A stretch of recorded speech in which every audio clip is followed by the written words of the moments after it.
এই বাচ্চাগুলোর বাপ নাই, বাপ মারা গেছে আরও অনেক আগে। কিন্তু দেখা গেছে যে এখানে 3টা মেয়ে একটা মা নিয়ে ভাড়া থাকে এখানে।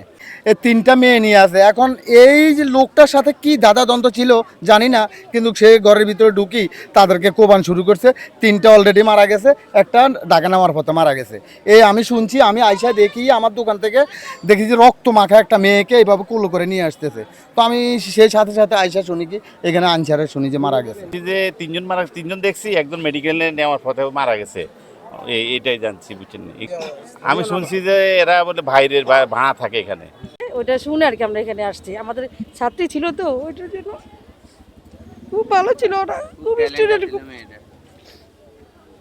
এটা বলতে পারি, এটা আমরা জানি না। আমি দোকানে ছিলাম, পরে আমার বাসা থেকে বলছে যে এখানে একজন মানুষের মারতে আছে, তুই তাড়াতাড়ি আয়। পরে আমি আইসে দেখছি যে ওর আম্মু আর ওর বন্ধু, যে বড় দুইজন রে ওরা নিয়ে যাইতেছে। পরে আমি ওদের বাসায় ঢুকছিলাম আর দেখছিলাম ছোট মেয়েটারে। পরে আমি আরেকজনে ওই ছোট মেয়েটারে উড়ে নিছি। পরে আমি আমাদের ছাদে গেছিলাম আর দেখছি যে ডাকাইত ও ওই চিপাইছিল।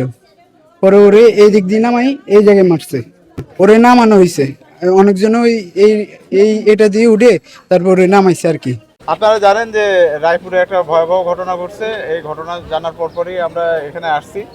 একই পরিবারের 3জন সদস্য মারা গেছে, মা এবং 2 মেয়ে, আর এক মেয়েও গুরুতর আহত।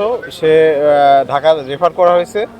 আর যে অ্যাকিউজ ছিল, যাকে অভিযুক্ত করা হয়েছে, তাকে পাবলিক হাতে নাতে ধরছে এবং তাকে আমাদের পুলিশে উদ্ধার করার চেষ্টা করছে। তার আগে তার গণপিটুনি হয়েছে এবং তাকে রেফার করা হয়েছে সদর হসপিটালে। এটা এখন আমি পিওতে যাচ্ছি এখন, যে আমি আসলে এখনও আমরা বিস্তারিত জানতে পারিনি ঘটনা।